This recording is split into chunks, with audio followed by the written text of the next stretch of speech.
to the House of Ruth and Junia and our weekly Bible study. Now, Jetty has just run off to make paper copies of this for you three guys because I forgot. Okay? But we did send the handout out. I hope that you, most of you were able to take a quick look at it at least. Mm-hmm. We are starting the book of Exodus. And having only done a minimal amount in Genesis, and we passed by many good stories in Genesis, but hopefully we gave you a sampling of Genesis and what it is like from a Jewish or Christian tradition in some ways. So we're going to do something similar with the other books. And what I did was to just put together kind of a quick outline of some things. And then at the end of this handout, I had a meditation done in the book of Exodus by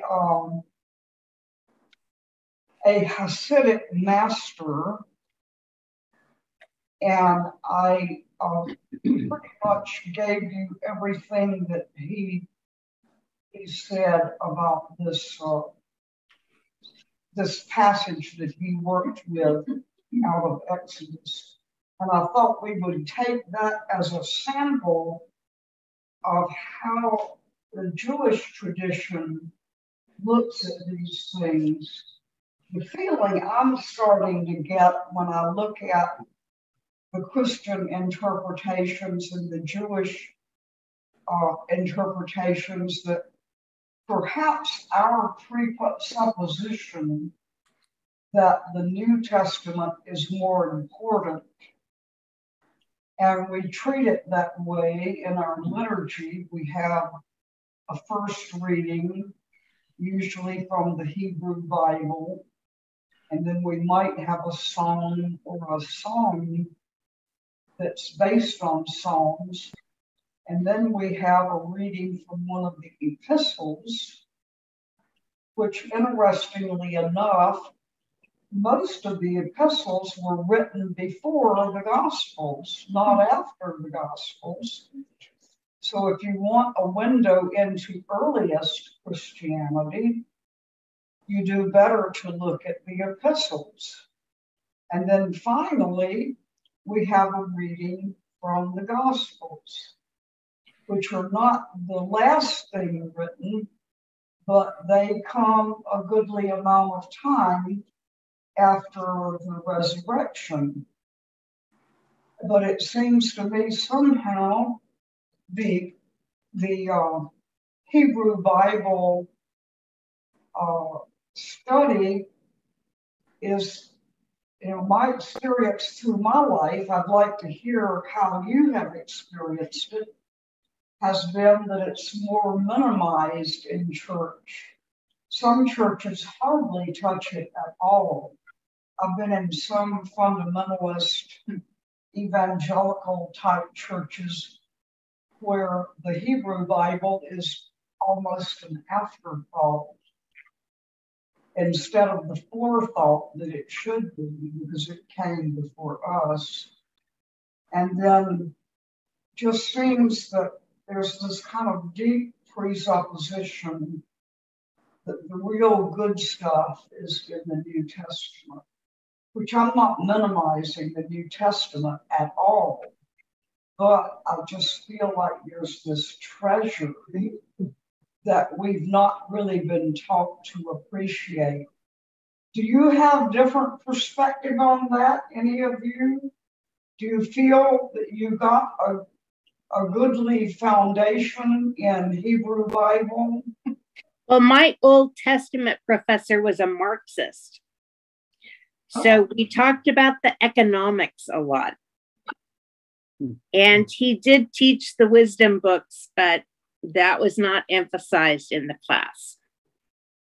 I see. that certainly was a skewed perspective. Yeah.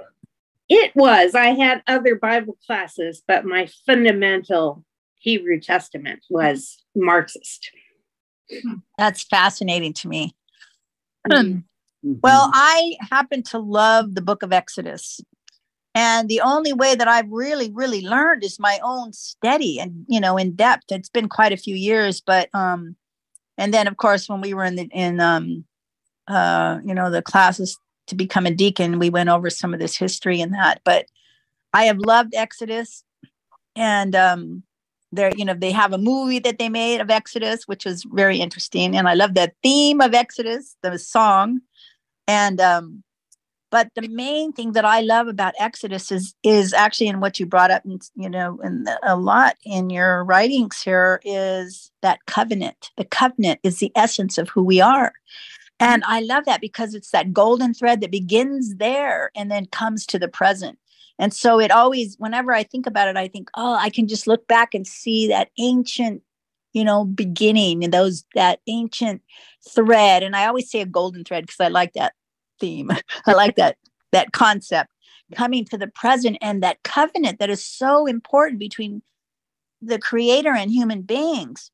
And even in Native American study, that golden thread is important because our ancestry is key to who we are today. So it's very similar. So I can really relate to it. And the other thing is the theme of liberation in Exodus. So those are two very primary at the deepest core of who we are as Christians. So it's a beautiful book. It's a very beautiful book. And I read most of what you wrote and it's excellent. And so I'm happy to look at this together. I'm happy to look at this together. Right. I like the Psalms because I told you I met that Holocaust survivor on a bus one time, and she sang the Psalms. Oh, yeah. She had beautiful them to memory by singing them. Mm-hmm. So when I read them, I feel like they're poetry. They're Yeah. songs. Yes. Oh, it is. It is. So Yeah. so it's such a different take on it when you hear them sung. Mm-hmm. And the psalmody is the major part of the church's everyday liturgy, the liturgy of the hours. Right. Yes. It's a 4-week psalmody. You go through all of them. And what's really interesting is if you plain chant them, then they really speak. As much as you're talking about singing them. Yeah, they just take on a different feeling altogether. For me, the only way I know how to describe it is I feel surrounded by the word right there. Yes, that's nice. It just wraps you up. Mm-hmm. So Exodus, many of us are familiar with the basic overall story of the Israelites escaping from Egypt and going into the desert for 40 years before they can find the promised land. And during that time, their concept about God is changing. Moses is their leader, and there come to be other leaders along with Moses. But the character of Moses is very important to the book of our Exodus. And we will pick a couple of passages to study in future weeks. But what I did was just to very roughly survey the main themes, history and literary. Now, people often ask, is there any kind of evidence that the Exodus, the journey that is described that the Israelites took, actually physically happened?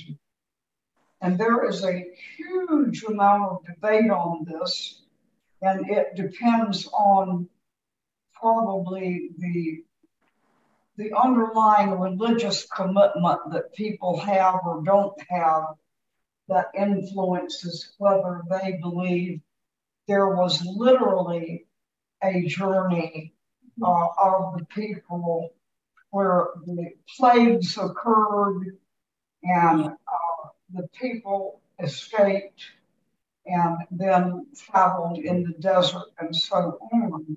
Whereas you said in your notes, maybe it actually took longer than was actually depicted. Right. But you will find, I looked at a couple of sources, the standard agnostic source, which is our friend, Berghe. He goes through some things which are kind of convincing that maybe we shouldn't take it completely literal, that there are multiple levels and that there are contradictions in history. Now, I'm going to only pick one of the things that Bart talked about as just not meshing with it being a historical event as described in Exodus. In Exodus 12, it states that there were about 600,000 men among the Israelites who escaped from Egypt. And then in Numbers, it gives a more precise count, 603,550 men who were 20 years or older, not counting the 23,000 Levites who are priests and can't serve as soldiers. So, but that doesn't account for the women or children. And if we go back to Exodus 1, the clan of Jacob started in Egypt with 70 people. According to Exodus 6, Moses was the fourth generation in that clan. And so if you count how they might be expected to multiply, then you would have, in this case, you would have the 12 sons of Jacob with well over 2 million progeny. And that is very unlikely, according to Berghe. And that makes sense that what they know about the entire population of Egypt at that time was that it was somewhere between 2 and 4 million. So obviously, we probably didn't have 2 million Israelites leaving. And he goes at it from another angle too. He says that in those days, the typical well-developed army might have 20,000 men. 600,000 men is just completely out of line with anything they know about the ancient times. Now, he also says there's been no archaeological evidence for anything like that. He says hundreds of chariots cannot be found at the bottom of any of the bodies of water that would be candidates for the Sea of Reeds. There are no Egyptian remains indicating massive exodus of 2 million or more people.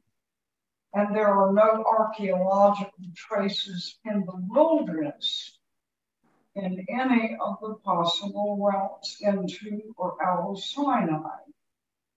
So what is on the agnostic atheist side of this a very prominent Jewish scholar, Carol Myers, with whom I had the good fortune of studying with briefly out in North Carolina. Carol Myers is a Duke University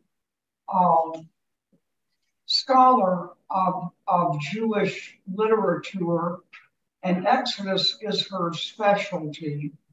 She also has done a lot of work on Hebrew women, because Hebrew women are mentioned little or at all in the Bible.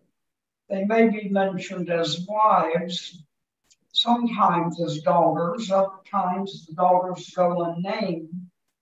So she is married to an archaeologist. So she and her husband have worked together on this business of looking at what archaeological evidence may be left in this case.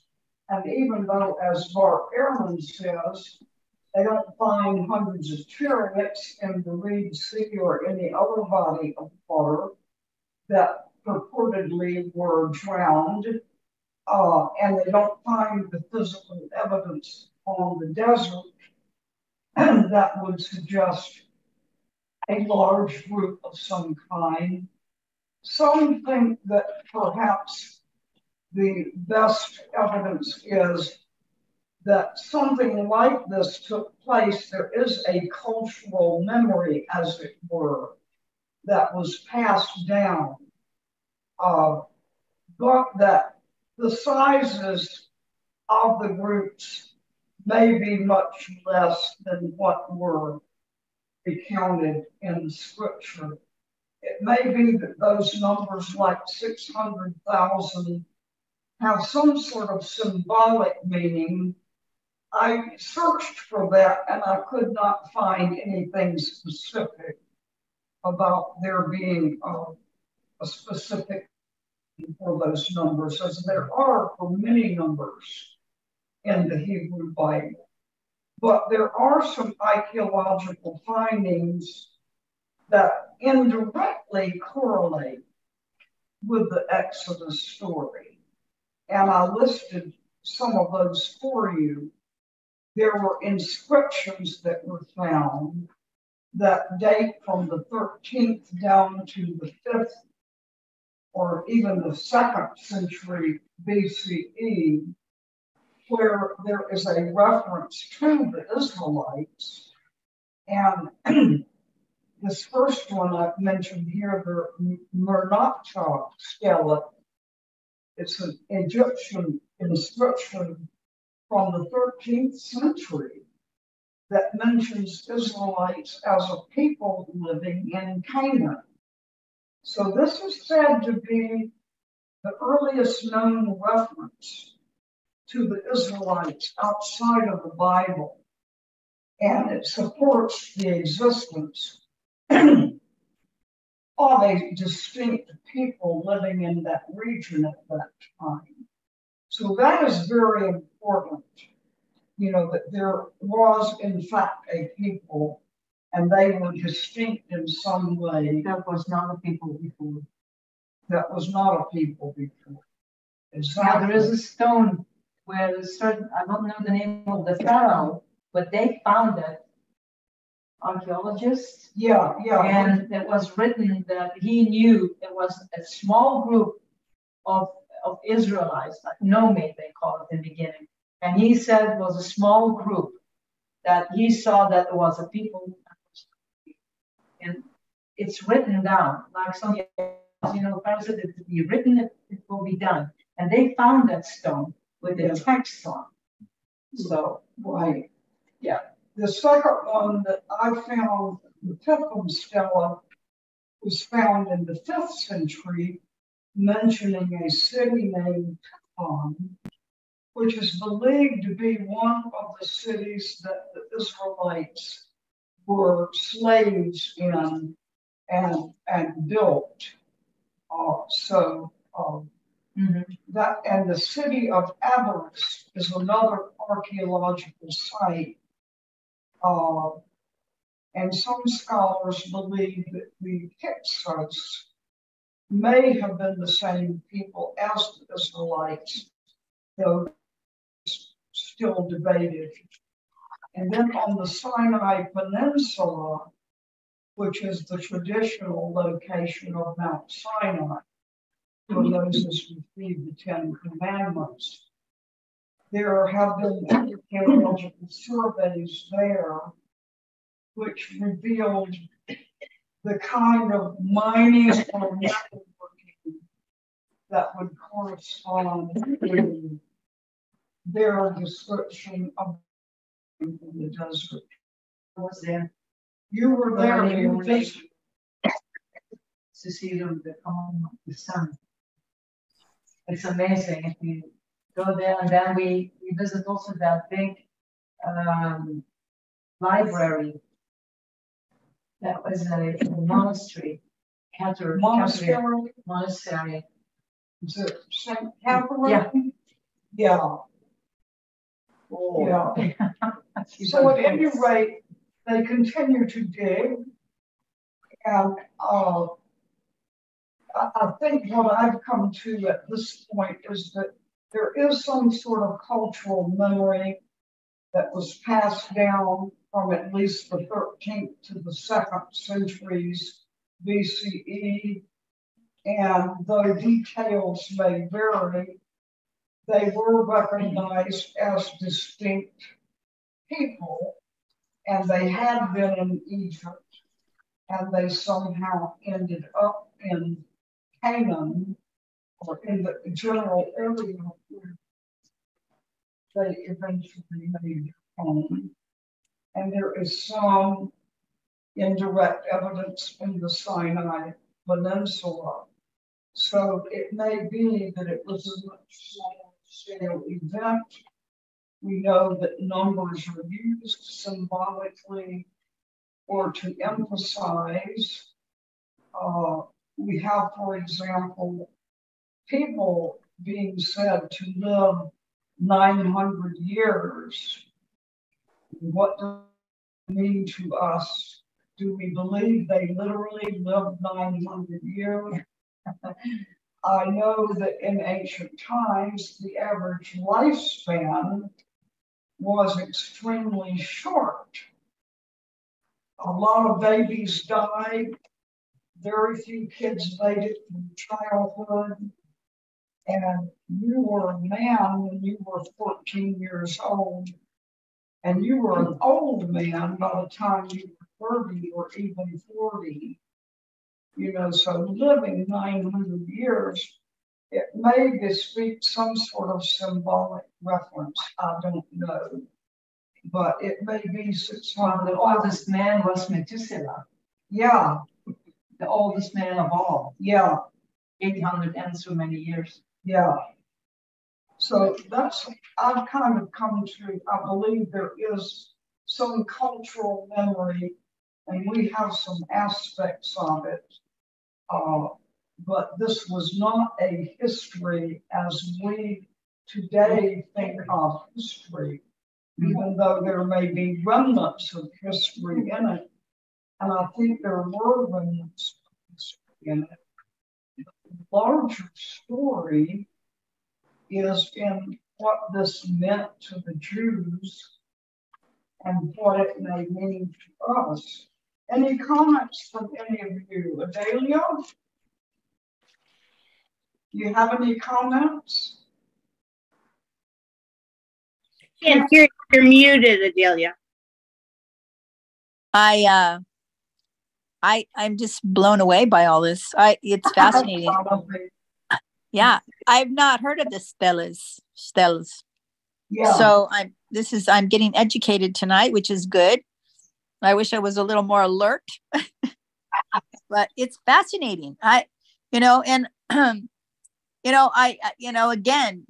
knowing my own tribal history, there's a lot of stories. Is it true? Like, did we come from the stars? So, here we have, living 900 years. I tell you, we don't, why I think human beings love to exaggerate. Yes. And I think they like to tell the stories because they want to be bigger than what they are. But at the same time, they want to give their kids something to look, to excite them. I think sometimes human life got a little boring. And so they had to jazz it up with stories and excitements. And there's different kinds of truth. Yeah, even yes, true. Some level of truth. So it's kind of the truth is there, and there's all these other things weaved around it to kind of make it more real for people. Mm-hmm. And I don't think that's wrong. I think that's exciting. I think we do that ourselves. When we tell a story about something that happened when we were kids, don't we embellish it a little bit? Oh, it hurt even more than it did, or you know what I mean? So I think it's our human nature. Yeah. It doesn't really bother me whether, something in the Bible is true, because it's true in a different way. Like, yes. Jung teaches us this. Most myths and symbols are very true, maybe even more true than everyday reality. Yeah. And that's another good point. Yes. It's exciting. It is. It's fun, isn't it? Yes. That's how I feel. It does not take away from its reality at all. Well, like as Adele said, I'm floored by this, because if the Catholic not encouraged to read the Bible, pretty much just means in my way what was there was true and factual and historical. Getting into this, I'm realizing that maybe it wasn't, but the meaning is still there. You see already the difference when people having the tickles to educate more. Yes. There is more, and they knew that they were taking away from so many good stuff. That's right. And you see the difference already. That's right. They're coming more alive to the situation. Mm-hmm. And the stories, like we say, the Jewish, it's a midrash. The story is telling, and there's always a truth in that story. The oral story of the midrash. That's very important. Yes. Yeah. I'm tickled to learn more. Exactly. To me, knowledge is power. And tell us. Tell our own testimony about our own life. Yeah. So then I moved from there to try to get some overall grasp of the different interpretations or meaning that Jewish and Christian traditions tend to make of the book of Exodus. And looking at the story and the book, it is foundational in both traditions, but obviously been understood in different ways over time. And the thing about these books, as we began to discover with Genesis, is that you could practically go forever with the different levels of meaning that are possible. So perhaps we can learn from our Jewish brothers and sisters who have made many, many more levels to the story than perhaps we have been exposed to. In the Jewish tradition, and I was glad that you mentioned this, Adelia, the covenant is a central piece of their interpretation. Covenant between people and God.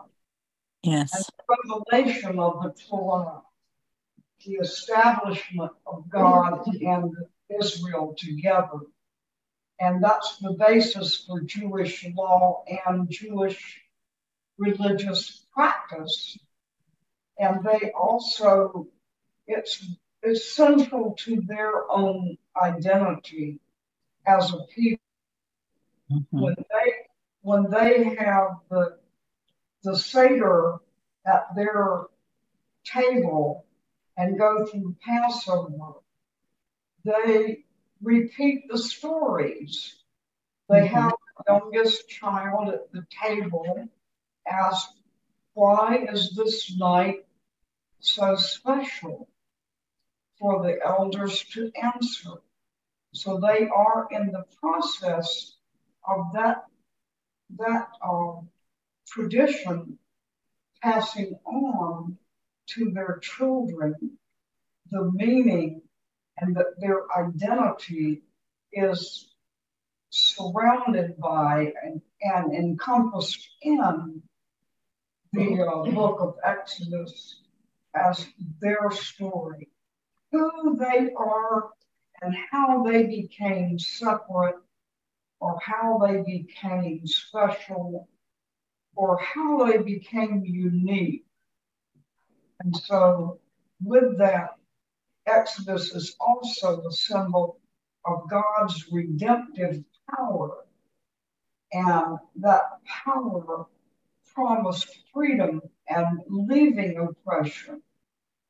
And that was an important story both in ancient times and today, that we can overcome being oppressed, and that God will provide an avenue, a way, a journey out from oppression in whatever ever form oppression may occur.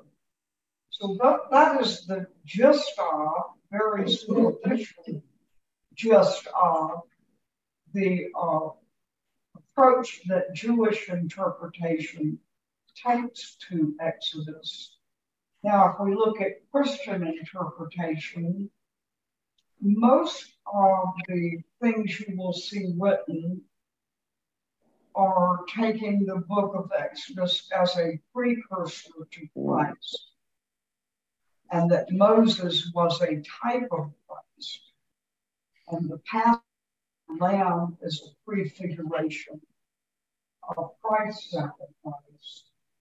And it's symbolic of spiritual liberation from sin, not just bondage in the world or being made enslaved people, but enslavement in the symbolic sense, where we all may be prone to be enslaved to something or other.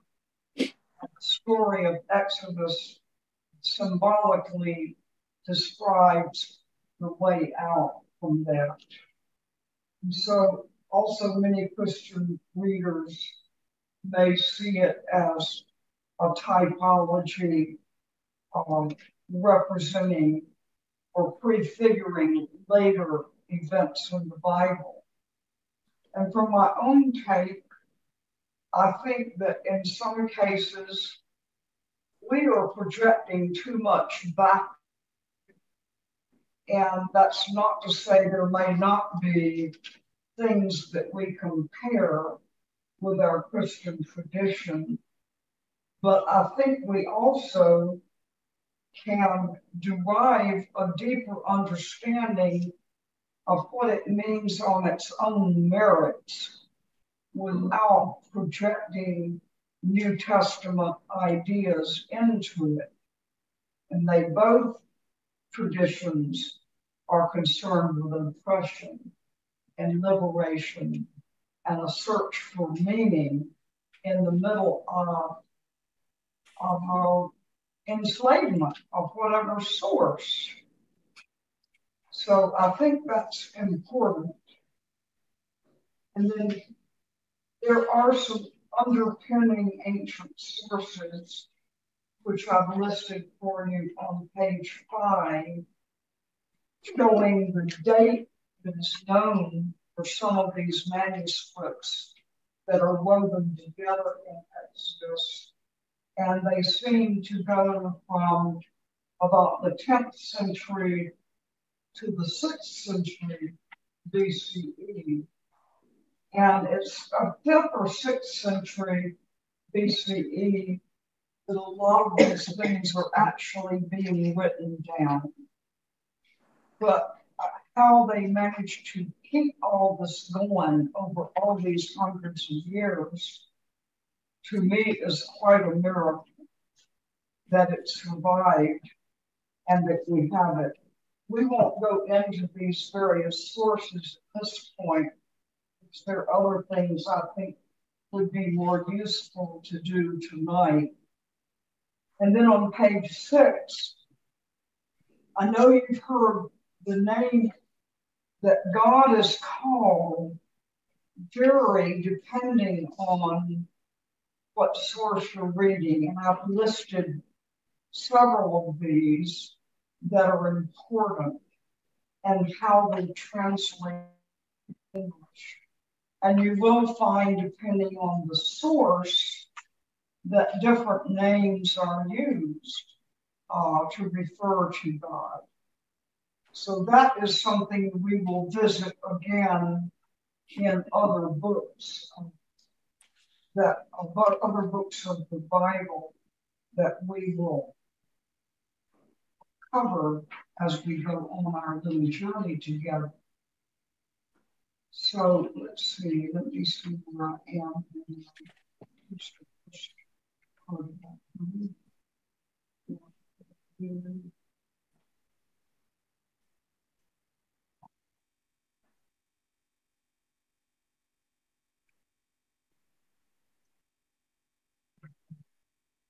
Any thoughts at this time?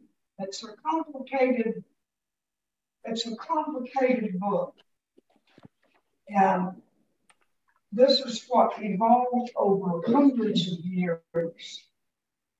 And the version that we have in Hebrew, and there is also a version that was written, translated from the Hebrew to the Greek. But some of the reading I've been doing in Jewish sites is that they can see that some of the ideas, Greek ideas, were introduced into it, moving from the Hebrew to the Greek. So the Greek translation of the Hebrew Bible does take a few steps beyond what you would find in the Hebrew version. And maybe we'll be able to talk about some of those later. What time is it, Jetty? Didn't have my watch. What time is it? 7:43. Okay, I need to move on then. I really wanted to spend some of our time, and this is taken from pages 8 and 9 in your handout. I thought this was so beautiful. Just an incredible piece. The Hasidic master, Rabbi Mordecai Leiner of Issachar. And I don't know the dates of his writing. I should have got that out. But he talks about what this means in his deeper interpretation. It's not this handout, is it? It's here, 8 and 9. You don't have it. Oh, okay. You don't have it. Yeah. And he starts with Exodus 2:23, because there are passages I would not have paid much attention to in the way I have been reading it.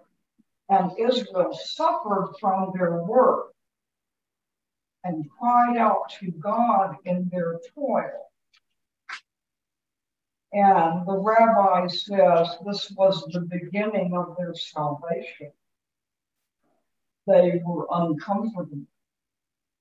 Their salvation was beginning because before that, they may have been too comfortable to cry out to God and to pray.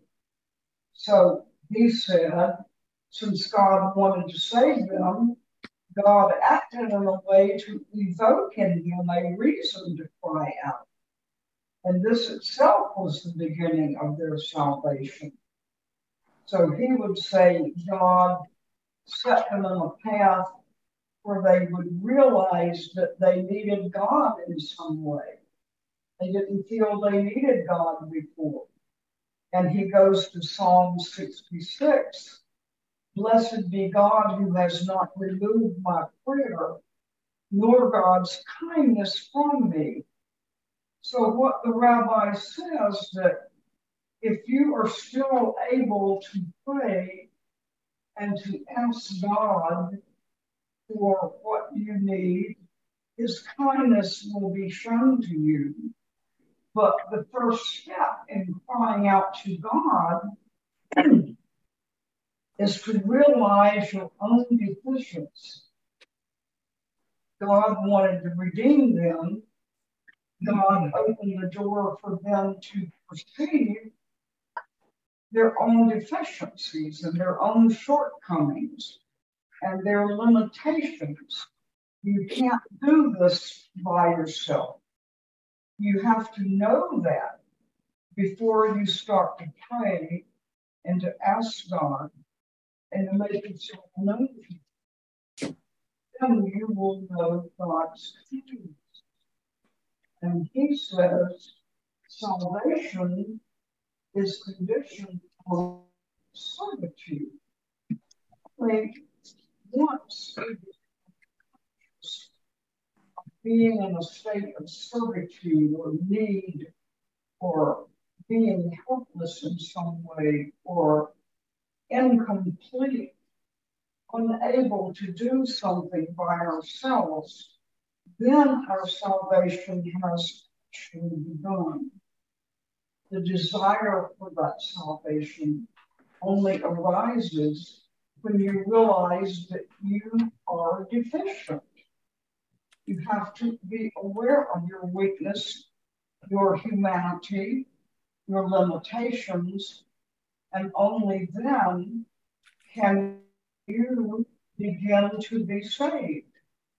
The beginning of salvation is the recognition of one's own inability to create it.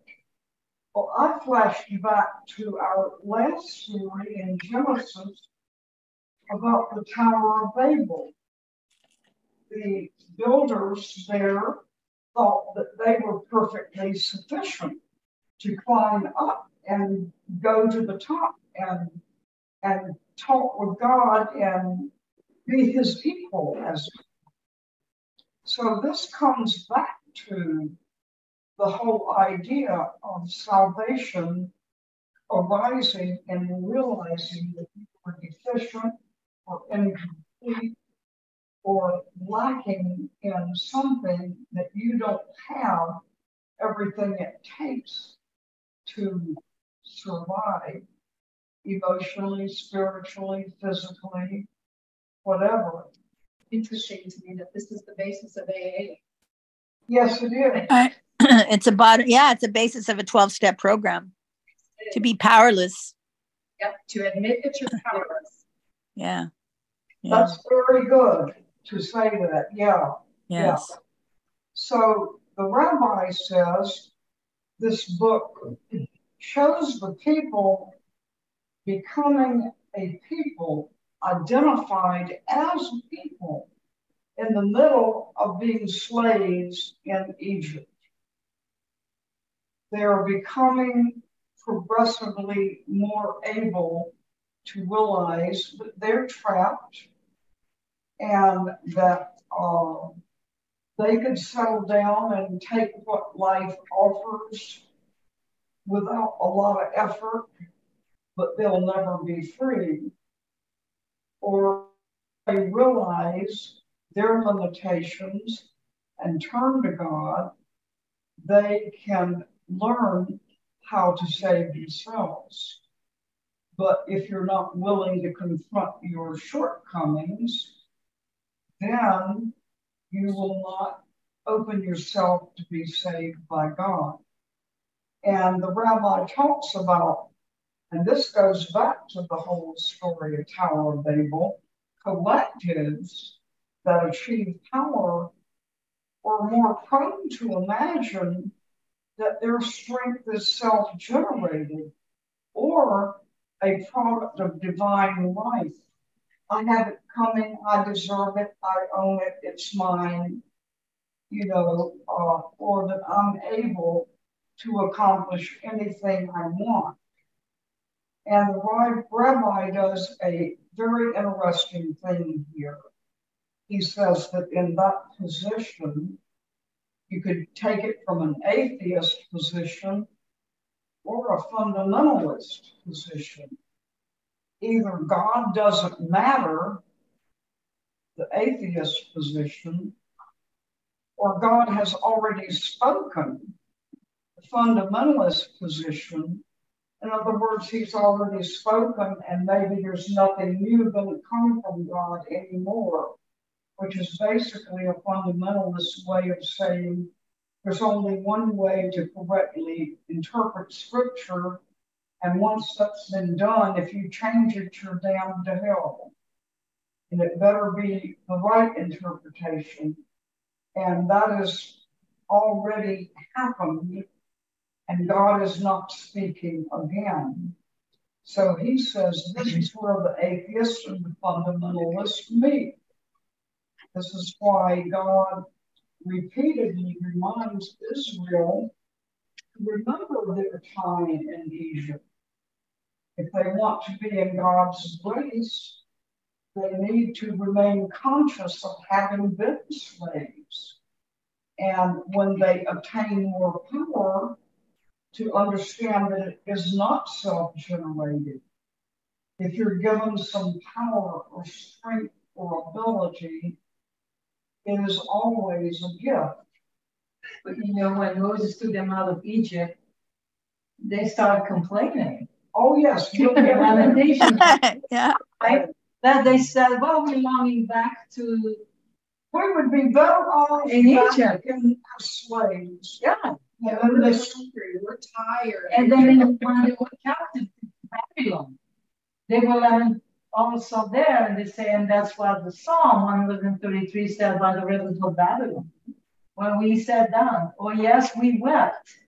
See, they know, but still disobey God, right? It's that's humanity. Yeah, it is. So the rabbi does some material that I won't cover. You can read it. It's not long, about how Zionism has gone wrong. Yeah. You know, that well, it was one time good. That it has been reconceptualized as a secular movement by secular Jews who think that the religious,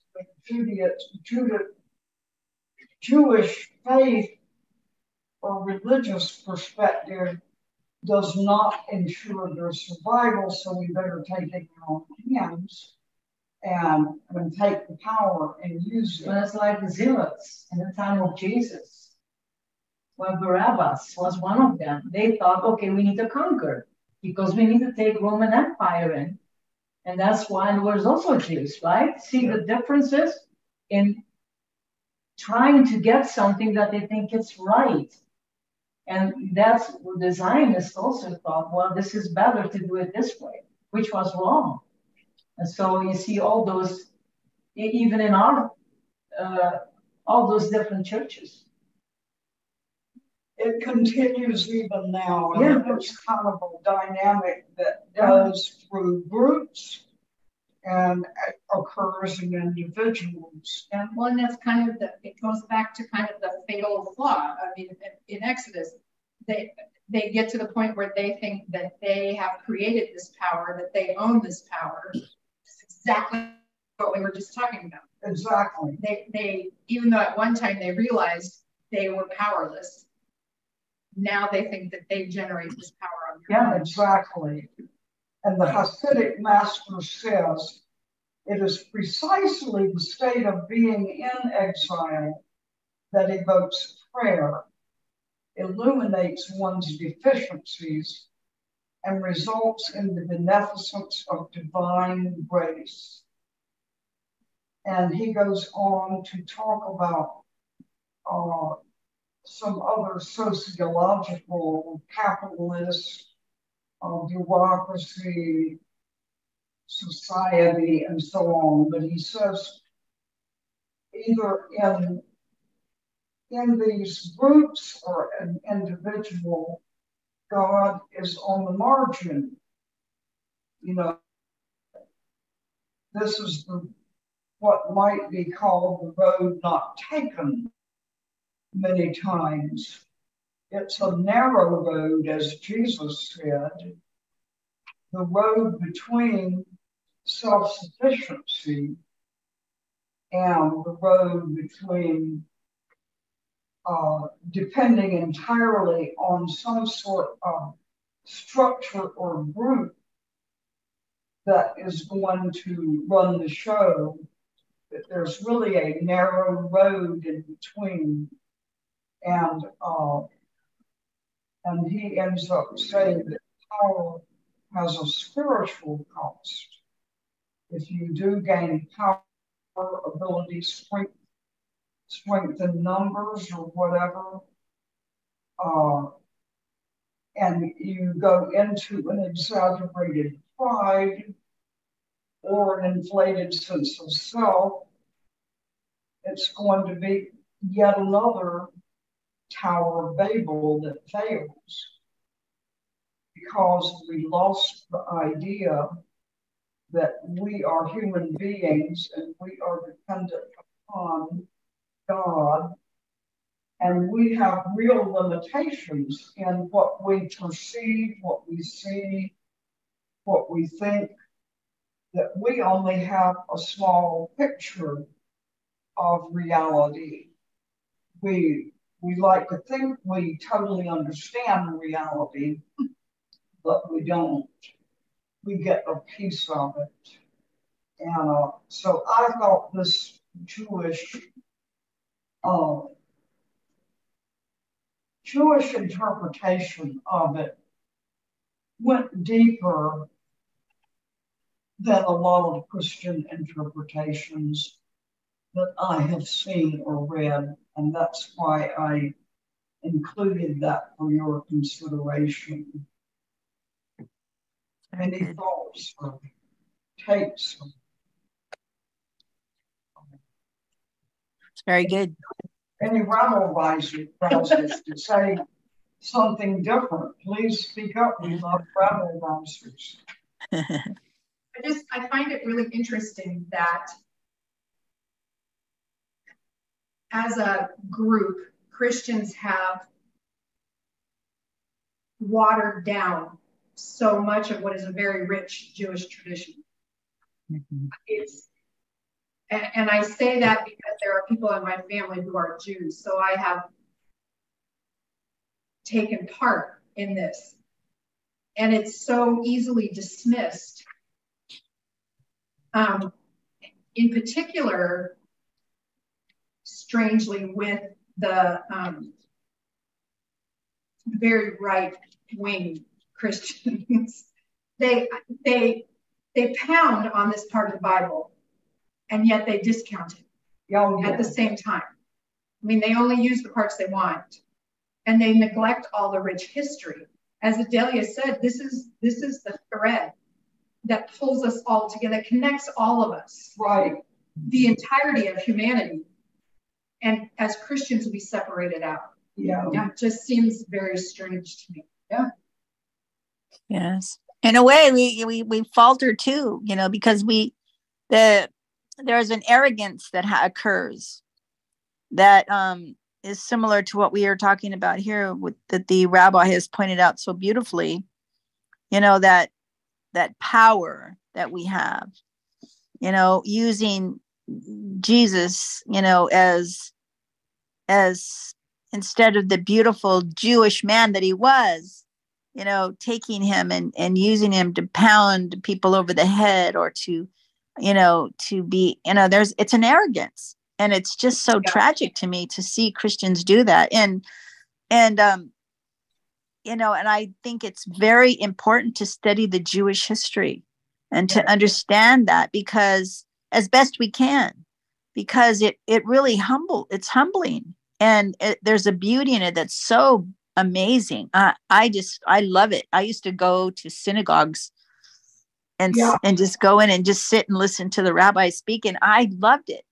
And I started getting invited to bat mitzvahs and bar mitzvahs, and it was just really fun, and met beautiful people. And I've been very fortunate to have that in my interfaith experiences that I've done. But so I think it does Christian good to go to a synagogue once in a while and just sit there and listen. Doing that. That's pretty neat. Yeah. I also like, I mean, to do complete interfaith, not just from our own tradition, but to attend something having to, to go visit the Buddhist monks.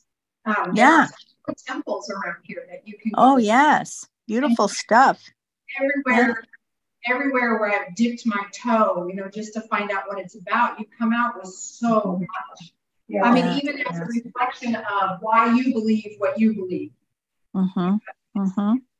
Yeah. And all of those religions are older than our own. So it's you. How can you not learn from it? Right. Yes. Yeah, the commonality strikes me as man's search for purpose and meaning, and the role of God and spirituality in the midst of human struggle. Yes. And I think you find that in all religions, and there's just different interpretations, quite frankly, and it's complicated. Well, that word jihad in Arabic, the word jihad in Arabic is not terrorism. It refers to a struggle. Yes. So you can have a spiritual jihad. That's what it really means. And I think that struggle is really the essence of what Exodus is about. Yeah. Well, we have a week's break coming up because it's Holy Week. I'm going to send you links to a couple of YouTube films that take the time to watch if you can. They have to do with the tabernacle and the temple, which will come up as we go into Exodus and later on, for that matter. And I will put together a handout. Our first passage out of Exodus that I want to focus on is the burning bush. So I think that's Exodus 3. You get a chance to read that, and there will be a handout forthcoming, not right away because I haven't finished it, but you will get to read, right? Yeah, and you will have a couple of movies to look at, if you will. So we will be meeting again in 2 weeks, and we'll pick up on Exodus 3. And I haven't figured out what other stories in Exodus to focus on, but it'll come up. I'll figure it out. Do you have a favorite that you would like me to cover? None I can think of. Well, the burning bush is a favorite for me. Oh, yeah. And that's going to be a theme that comes up again in the books. So I think it's worth taking a look at. And we'll figure out what else. It may be that the Israelites complaining out on the desert would be a good one because we can all relate to it. So what is this? I don't like it. Things could be better. Why can't I go back to the old way? It was at least safer and it was predictable. And then what is this crap that they called manna? It's the same thing every day. And it's the same thing every day now, and I'm tired of it. Why can't we have something good to eat? So then they get quail. And they're unhappy about that too. So I think there's probably plenty of food for commiseration in there somewhere. I'll figure out a good place to go. Okay, great. Thank you. What was that? Any thoughts? Thoughts? Oh, Not right now. Adelia, can you give us a prayer in your language? Yes, I can. Omna omatawe honoshi sheila oyai nato ira shewe tung mayuta mina yumi shul payote amatawe nachi shumaipe ka pai palai oyai palai chai ekla oyai chisung shaloyai mi pomi poi oyai chai chambi amam amam. Amen. Amen. Beautiful. That's beautiful. Very nice. Thank you. Can Very special. Can you capsule its meaning? Well, it's a very, beautiful prayer. It's it's if I were to put it into English, it would be a very close prayer to the Our Father. Okay. My teacher taught Mariah and I and a few other people that were studying with her, and she said it was very similar to it in the sense of, of you're just honoring the Creator in such a beautiful way, So that's why it's a very special prayer. I don't say that out loud too often, just parts of it, but it's just asking the Creator just to take good care of us.